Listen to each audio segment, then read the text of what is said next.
ഞങ്ങളുടെ വീട്ടിൽ ജോലിക്ക് വരുന്നതാണ്, അല്ലെങ്കിൽ ഭക്ഷണം കഴിക്കാനാണ്, അല്ലെങ്കിൽ വേറെ ആവശ്യത്തിന് വരികയാണ്. അത് പിന്നെ മുസ്ലിങ്ങളാണ് അമുസ്ലിങ്ങളാണെന്നൊരു വ്യത്യാസം എൻ്റെ വാപ്പയ്ക്കും ഉമ്മയ്ക്കൊന്നും ഞാൻ കണ്ടിട്ടില്ല.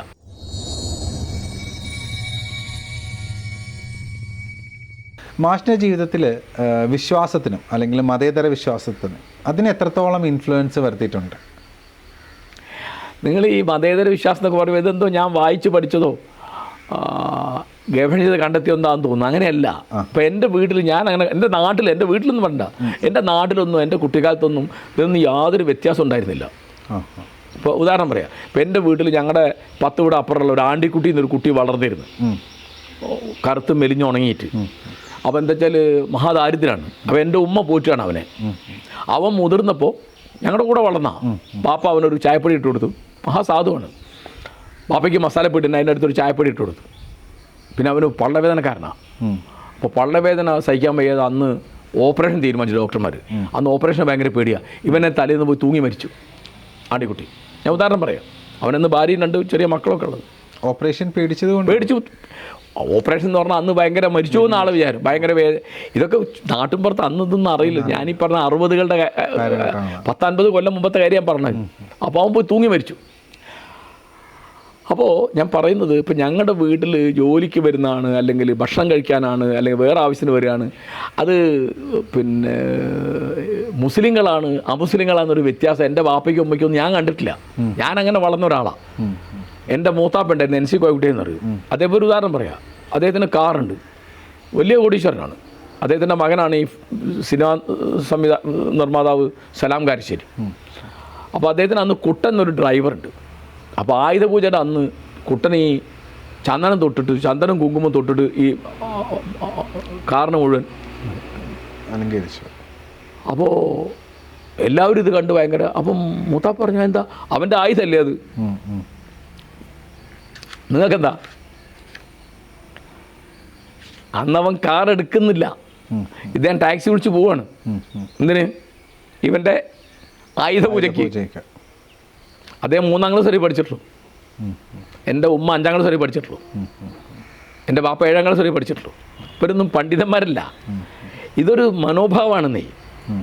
അതായത് ജാതി, മതം, ഭാഷ ഇതിൻ്റെ ഒക്കെ അപ്പുറത്ത് മനുഷ്യരുണ്ട് എന്നുള്ള നിങ്ങളുടെ മനോഭാവമാണത്.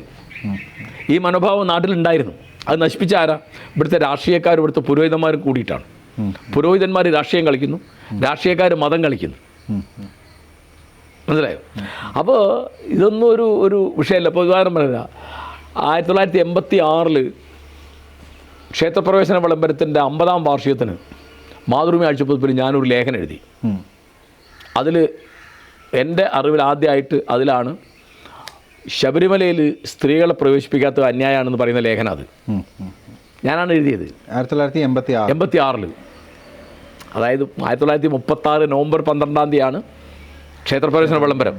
ആ നവംബർ 2ാമത്തെ ആഴ്ച വന്ന മാതൃഭൂമി ആഴ്ചപ്പതിൽ അത് എഴുതിയത് KC നാരായണനാണെന്ന് പത്രാധിപർ. ആരും ബഹളം ഉണ്ടാക്കിയിട്ടില്ല.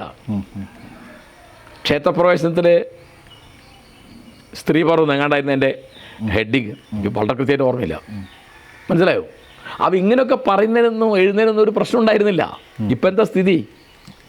അപ്പോൾ നിങ്ങൾ എന്ത് പറഞ്ഞാലും ആദ്യം ആലോചിക്കുന്നത് നിങ്ങളുടെ ജാതി ഏതാണ്, അല്ലെങ്കിൽ നിങ്ങളുടെ മതം ഏതാണ്, അല്ലെങ്കിൽ നിങ്ങൾ പറഞ്ഞ കാര്യം എന്താണെന്നല്ല. നമുക്കൊന്നും അറിഞ്ഞേ കൂടാവുന്നു. ഇപ്പം ഞാൻ അങ്ങനെ എൻ്റെ ജീവിതത്തിൽ എവിടെയും കണ്ടിട്ടില്ല. ഇപ്പം നമ്മുടെ വീട്ടിൽ പണിക്കാരും വരുന്നു, അത് മുസ്ലിമാണോ അമുസ്ലിമാണോ, നല്ല പണിക്കാരത്തെയാണോ, നമ്മൾ കക്കോ കളവുറയോ നോക്കും. വേറൊന്നും നമ്മൾ നോക്കാറില്ല. ഞാനല്ല പറഞ്ഞത്, എൻ്റെ ഉമ്മ നോക്കാറില്ല, എൻ്റെ ബാപ്പ നോക്കാറില്ല. ഞങ്ങളുടെ തറവാട്ടിലെവിടെ അങ്ങനെ സംഗതി ഇല്ല. ഇപ്പം NC കോയക്കുട്ടി വലിയ പണക്കാരനെന്ന് പറഞ്ഞാൽ എൻ്റെ മൂത്താപ്പ. അദ്ദേഹത്തിൻ്റെ മാനേജർമാരും റൈറ്റർമാരും ഒക്കെ നായന്മാരാണ്. അദ്ദേഹത്തിന് ഒരു സിദ്ധാന്തമുണ്ട്, നായന്മാരെ മാത്രമേ വിശ്വസിക്കാൻ പറ്റുള്ളൂ. കുട്ടിക്കാലത്ത് ഞാൻ കേട്ടൊരു കാര്യമുണ്ട്, നായർ തറവാട് നശിക്കാൻ നേരത്താണ് മാപ്പിളമാരെ കാര്യസ്ഥന്മാരാക്കാൻ. അങ്ങനെയായിരുന്നു പണ്ട്.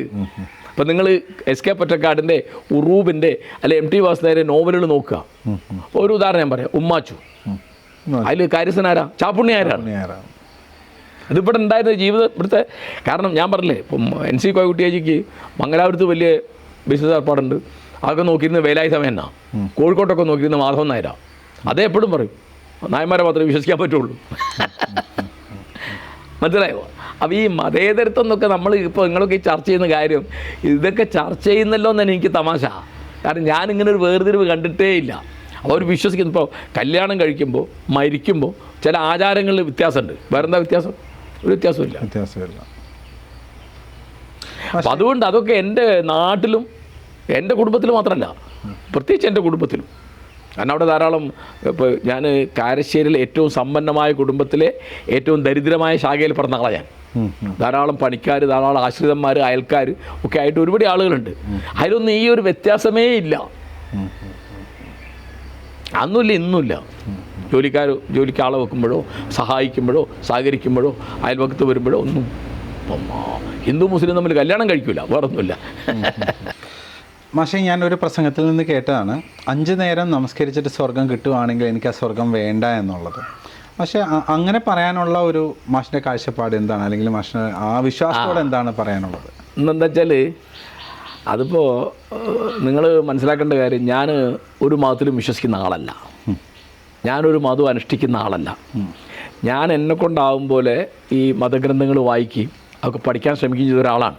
ഞാൻ കുട്ടിക്കാലത്ത് കുറച്ചു കാലം മതപാഠശാലയിൽ ദർസിലും മദ്രസിലും കുറച്ച് മതം പഠിച്ചിട്ടുള്ള ആളാണ്. അപ്പോൾ ഒരു MA കാലം വരെയൊക്കെ എനിക്കൊരു ഭക്തി ഉണ്ടായിരുന്നു. പിന്നെ അതൊക്കെ ഇല്ലാതെയായി. അപ്പോൾ ഈ സ്വർഗം നേടുക എന്നുള്ളത് എൻ്റെ ഒരു ലക്ഷ്യമല്ല. എനിക്ക് സ്വർഗം വേണ്ട എന്നുകൊണ്ട് ഒരു വീഡിയോ ഇട്ട് വലിയ ബഹളമായിരുന്നു. ഞാൻ ചോദിച്ചു, എനിക്ക് സ്വർഗം വേണമെന്ന് പറഞ്ഞാലേ നിങ്ങൾ ബഹളം ഉണ്ടാക്കണ്ടേ? നിസ്കരിക്കുന്ന നോൻപോൽക്കുകയും ചെയ്യാത്ത ഒരാൾ സ്വർഗം വേണമെന്ന് പറഞ്ഞാൽ നിങ്ങൾ ബഹളം ഉണ്ടാക്കണം. സ്വർഗം വേണ്ട പറഞ്ഞാൽ എന്നെ നരകത്ത് പോകാൻ വിട്ടൂടെ? നിങ്ങൾക്ക് എന്നെ നരകത്ത് പോകാൻ വിടാലോ? അപ്പോൾ സ്വർഗം വലിയൊരു പ്രലോഭനമാണ്. അതിപ്പോൾ എനിക്ക് കുട്ടിക്കാലത്തെ അങ്ങനെ ഇല്ല. അതായത് പരലോകത്തെ പറ്റിയൊന്നല്ല ഞാൻ ആലോചിക്കുന്നതും ബേജാറാവുന്നതൊക്കെ. പിന്നെ പണ്ടേ ഇപ്പോൾ ഞാൻ SSLCക്ക് പഠിക്കുമ്പോഴൊക്കെ പരീക്ഷ പഠിക്കാമെന്നല്ലാതെ പ്രാർത്ഥിക്കുക അങ്ങനെ പണിയില്ല എനിക്ക്. ദൈവം ചെയ്യാനാ? പരീക്ഷ ഞാൻ എഴുതിയാൽ എഴുതി, ഞാൻ എഴുതിയാൽ ജയിച്ചു അല്ലെ തോറ്റു, അങ്ങനെ അതൊന്നും തോറ്റിട്ടില്ല പറയാം. അപ്പോൾ എനിക്ക് പ്രാർത്ഥനയിലൊന്നും പണ്ടേ അങ്ങനെ വിശ്വാസമില്ല. പ്രവൃത്തിയിലാണ് എനിക്ക് വിശ്വാസമുള്ളത്. പിന്നെ മതം പഠിച്ചപ്പോൾ അന്ന് തന്നെ പലതും ഞാൻ അതൊക്കെ ചോദ്യം ചെയ്ത ഒരാളാണ്. പിന്നെ കുറച്ച് കഴിഞ്ഞപ്പോൾ എനിക്ക് മനസ്സിലായി, ഞാൻ പഠിച്ചിട്ടും ആലോചിച്ചിട്ടും ഒന്നും കാര്യമില്ല, എനിക്കത് മനസ്സിലാവുന്നില്ല. അപ്പം ഞാനിപ്പോൾ നേരെ പറഞ്ഞപ്പോൾ നിങ്ങളോട് ചോദിക്കുക ദൈവം ഉണ്ടോ എന്ന് ചോദിച്ചാൽ പറയും എനിക്ക് അറിഞ്ഞുകൂടാ. അത് അജ്ഞേയതാവാദം എന്ന് പറയും, സന്ദേഹവാദം, അഗ്നോസ്റ്റിക് എന്ന് പറയും ഇംഗ്ലീഷിൽ. ഞാൻ അഗ്നോസ്റ്റിക്കാണ്. അഗ്നോസ്റ്റിക്കായ ഒരാൾക്ക് പിന്നെ ഇതിലൊന്നും താല്പര്യം ഉണ്ടാവില്ല. അതിപ്പോൾ അയാൾ അങ്ങനെ ചെന്നെ വിടാനേ ഉള്ളൂ. ഇതിപ്പോൾ ആളുകൾ ബഹളം ഉണ്ടാക്കുന്നത് എനിക്ക് ഒരിക്കലും മനസ്സിലായിട്ടില്ല. അതിനെതിരായിട്ടൊക്കെ എത്രയോ വീഡിയോ ഉണ്ട്, ഞാൻ മിക്കതും കണ്ടിട്ടില്ല. കാരണം ഈ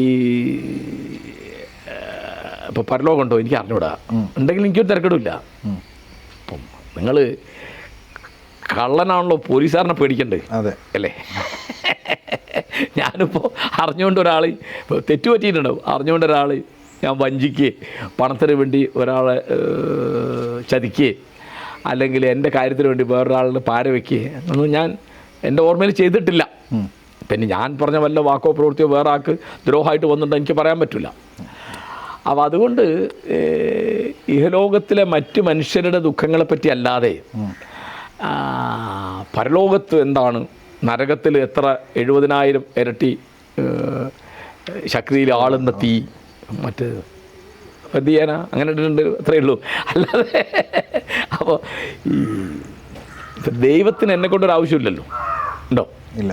അദ്ദേഹം ദൈവമാണ്. ദൈവത്തെ കൊണ്ട് എനിക്കൊരാവശ്യമില്ല. അപ്പം ഞാൻ എന്തിനാ ബേജാറാകുന്നത്? അപ്പം ഞാൻ ഈ മനുഷ്യരെ പറ്റിയാണ് ആലോചിക്കുന്നത്. ഇവിടുത്തെ അസമത്വം, ഇവിടുത്തെ അനീതി. അപ്പോൾ ആ കൂട്ടത്തിൽ പറഞ്ഞൊരു കാര്യമാണ് നിങ്ങൾ ഈ പറഞ്ഞത്. 5 നേരം നിസ്കരിക്കാന്ന് വലിയ ഭാരമാണ്. എനിക്ക് വലിയ ഭാരമായിട്ട് തോന്നുന്നത് 5 നേരം നിസ്കരിക്കാന്ന് പറഞ്ഞത്. പിന്നെ ഈ ആചാരങ്ങളെ പറ്റിയുള്ള ഒരു ഉദാഹരണമായിട്ട് നിസ്കാരം എന്ന് പറഞ്ഞത്, പിന്നെ ഈ നോമ്പ് വെൽക്കുക, പിന്നെ ഈ സുന്നത്തെടുക്കുക, അതൊക്കെ വലിയ ഭാരമാണ്. എൻ്റെ സ്വാതന്ത്ര്യം കളയുന്നൊരു സംഗതിയാണ്.